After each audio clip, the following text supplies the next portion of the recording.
तो दोस्तों एक बार फिर स्वागत है आप सभी का हमारे इस चैनल पर। और इस वीडियो पे हम बात करने वाले हैं मध्य प्रदेश स्टेट का जो सेकेंड राउंड की काउंसलिंग स्टार्ट हो गई है, उसका शेड्यूल आ ही चुका था 2 दिन पहले। अब जो इम्पॉर्टेंट हमें काम करने हैं, जो डेट हैं, जो अपडेट्स हैं आपके शेड्यूल से रिलेटेड, उनको हम यहाँ डिटेल में डिस्कस करने वाले हैं ताकि कोई भी इम्पॉर्टेंट अपडेट्स आपसे छूट ना जाए। तो दोस्तों में जाइए, शेयर कर दीजिए ताकि उन्हें भी ये जानकारी मिल जाए। और अगर चैनल पर नए हैं तो सब्सक्राइब कर लीजिए ताकि आपको सारी इंपॉर्टेंट अपडेट नीट से रिलेटेड, एमबीबीएस से रिलेटेड यही इसी चैनल पर सबसे पहले मिल जाए। बाकी आप अगर कोई हेल्प चाह रहे हैं एडमिशन से रिलेटेड, काउंसलिंग से रिलेटेड, तो नीचे आपको प्रोफाइल एनालिसिस फॉर्म मिल जाएगा जिसको फिल करके जानकारी आप ले सकते हैं। तो चलिए, यहाँ पे मध्य प्रदेश की ये स्टेट है जहाँ पे आपकी काउंसलिंग बीडीएस और एमबीबीएस दोनों के लिए सेकेंड राउंड के लिए शेड्यूल जारी हो चुका था। उस शेड्यूल को अगर हम थोड़ा सा थॉरोली डिस्कस करें तो सबसे पहली चीज़ तो आपको पता होगी कि साफ सुथरे अक्षरों में यहाँ पे जब मध्य प्रदेश की काउंसलिंग से रिलेटेड जो डॉक्यूमेंट रिलीज हुआ था, उन्होंने बता दिया था कि रजिस्ट्रेशन केवल आप पहले राउंड में ही कर सकते हैं। तो आपको सेकेंड राउंड में ऐसा कोई ऑप्शन तो है नहीं कि फ्रेश रजिस्ट्रेशन यहां आप कर पाएं। लेकिन हाँ, कुछ नया यहां पे क्या है, अगर आपने कुछ गलतियां कर दी थी फर्स्ट राउंड में, जैसे आपने कैटेगरी सिलेक्ट करने में कुछ गलतियां कर दी हो या आपके कुछ नाम वगैरह में मिस्टेक आ गई हो, तो इन सारी चीज़ों को आप क्या कर सकते हैं, सुधार कर सकते हैं। सो एडिट फैसिलिटी आपको यहाँ पे रजिस्ट्रेशन में अगर कुछ गलतियां हो गई हैं, गड़बड़ी हो गई हैं, उसके लिए यहाँ पे आपकी दी हुई है। कैंडिडेट लॉगिन पोर्टल पे आप जाएंगे और वहां से आप क्या करेंगे, इसको चेंज कर सकते हैं, अपनी गलतियों में सुधार कर सकते हैं। 2 दिन की यहाँ पे विंडो ओपन है ये, जो कि आपको 10 सितंबर से लेके 11 सितंबर को रात के 11:59 तक के लिए दी गई है। आप जाएंगे, उसमें आप चेंजेस कर सकते हैं ताकि आपको आगे फर्दर कोई गलती ना मिले। ठीक है, इसके बाद हमें क्या होगा, रिमेनिंग जो वैकेंसीज हैं उनके पब्लिकेशन को बताया जाएगा। क्या क्या बताया जाएगा, कब बताया जाएगा, ये आपकी 12 सितंबर के दिन, 12 सितंबर 2024 एक दिन ये आपकी पब्लिकेशन हो जाएगी जो रिमेनिंग सीट्स वैकेंट है उनके लिए। फिर भैया आपका रिवाइज्ड मेरिट लिस्ट आएगी। देखो क्या होगा, आप समझिए इस चीज को कि आपने क्या करा, अभी एडिट की फैसिलिटी इन्होंने ओपन करी हुई है।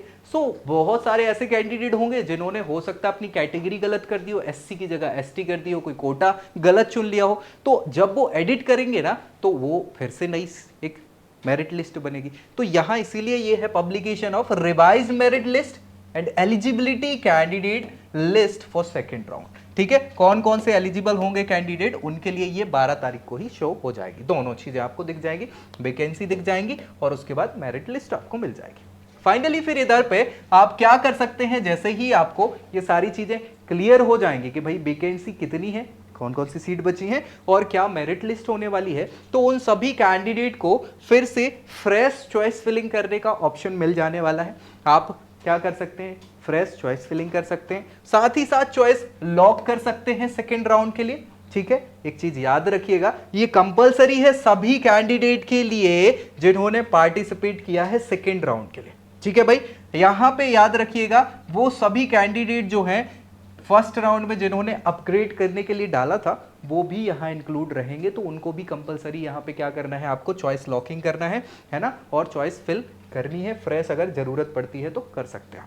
ठीक है भाई, कोई दिक्कत। इसके लिए जो डेट है आपकी 13 सितंबर से स्टार्ट हो जाएगी, 13 सितंबर 2024 से 5 दिन का विंडो रहेगा ये, कब तक के लिए, 17 सितंबर 11:59 PM तक के लिए। कोई दिक्कत।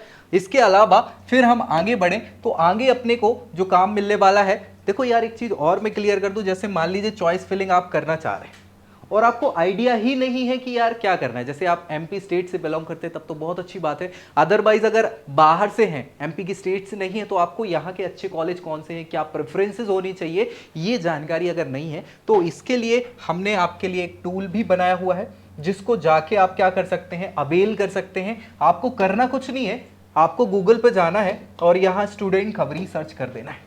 studentkhbari.com जैसे ही आप जाएंगे, ये फर्स्ट नंबर पे आपको हमारी वेबसाइट दिख जाएगी। यहाँ पे आपको सारी चीज़ों के सॉल्यूशन मिल जाएंगे। मेडिकल वाले सेक्शन को आपको क्लिक करना है, यहाँ पे प्रेडिक्टर आप ऑप्ट आउट करेंगे और प्रेडिक्टर पे बहुत सारी स्टेट के प्रेडिक्टर आपको देखने को मिलेंगे, जिसमें आप सर्च कर सकते हैं एमपी के लिए। एमपी यहां सर्च करके ओके कर दोगे भाई सर्च, तो मध्य प्रदेश के दोनों नीट वाले और आयुष के लिए, अभी फिलहाल हम नीट की बात कर रहे हैं भाई, एमबीबीएस और बीडीएस की। सो यहां जाके नीचे आप गो टू प्रेडिक्टर कर देंगे। जैसे ही प्रेडिक्टर करेंगे ये टूल जो है आपको सही राह दिखा देगा। जैसे आपकी रैंक जो है वो आप यहाँ फिल कर सकते हैं। हम एक एग्जाम्पल ले लेते हैं, मान लीजिए 10,000 आपकी रैंक है, ठीक है, 10,000 हमने रैंक भरी। यहाँ पे कैटेगरी हमारी जो है, जो भी आपकी पर्टिकुलर कैटेगरी है उसको सिलेक्ट कर सकते हैं। यहाँ मैं फिलहाल अनरिजर्व के लिए सिलेक्ट कर रहा हूँ URXOP ओपन कैटेगरी।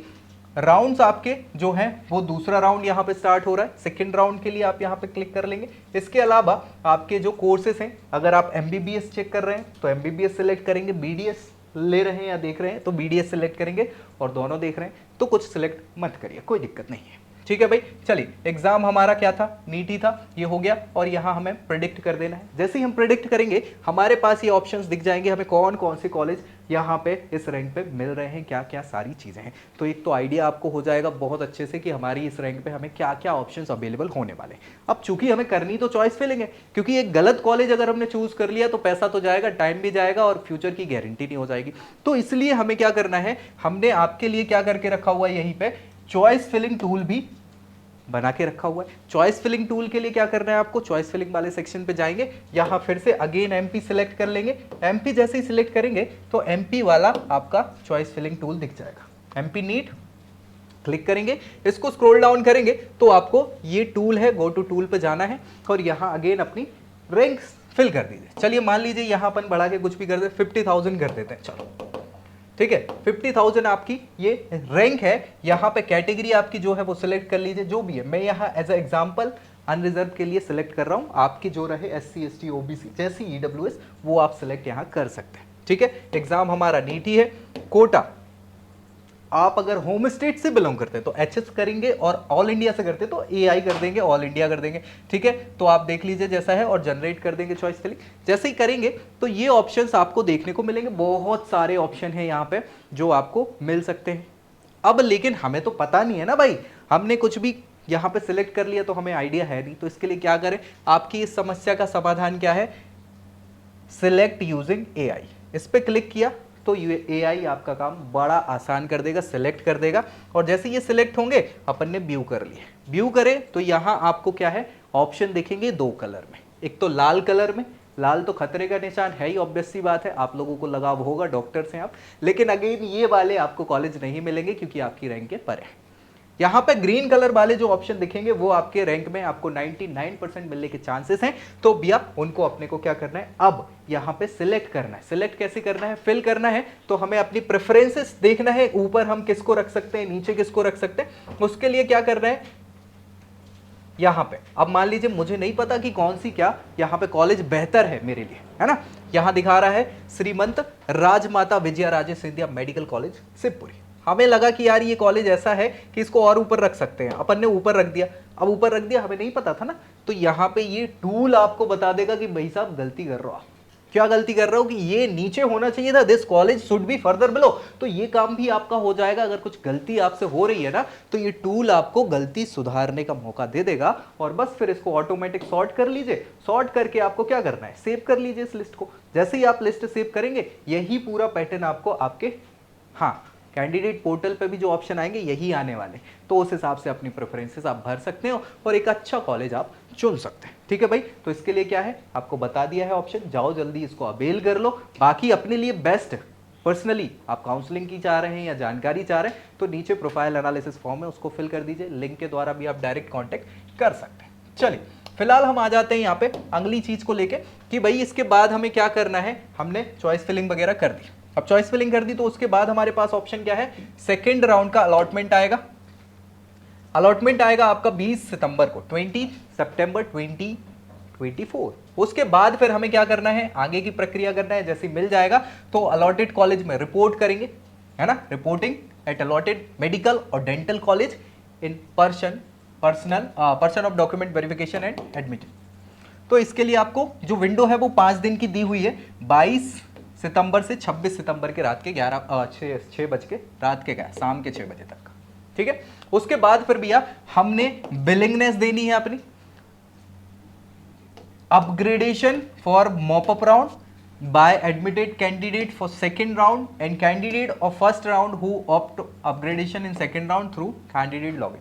मान लीजिए हमको अब क्या करना है, मॉप अप राउंड में जाना है, तो उसके लिए हम क्या कर सकते हैं, अपग्रेडेशन के लिए या मॉप अप राउंड के लिए यहाँ पे ऑप्शन आपको मिल जाएगा। जो भी आपकी विंडो वही 5 दिनों के लिए ओपन रहेगी, 22 तारीख से 26 तारीख के रात को 11:59 तक। इसके बाद भैया आपको अगर मान लीजिए रेजिग्नेशन देना है या हाँ और क्या कैंसिलेशन करना है एडमिशन अपना कॉलेज लेवल का, तो वो पर्टिकुलर आप कर सकते हैं ऑनलाइन। उसके लिए 22 से 26 तारीख वही आपके 5 दिन है, शाम के 7 बजे तक आप क्या कर सकते हैं, या तो अपने आप को रिजाइन या हट सकते हैं, कैंसिल कर सकते हैं अपने एडमिशन को। ये ऑनलाइन आपको यहाँ ऑप्शन देखने को मिल जाएगा। तो ये सारी चीजें हैं जो यहाँ पे सेकेंड राउंड के लिए इंपॉर्टेंट इवेंट्स आपके होने वाले थे, जिनको आपको ध्यान में रखना है। अभी सेकेंड राउंड में अगर आप मान लीजिए फ्रेश कैंडिडेट हैं तो आपको क्या करना है, सिक्योरिटी अमाउंट वगैरह कितना क्या होने वाला ये भी ध्यान रखिएगा।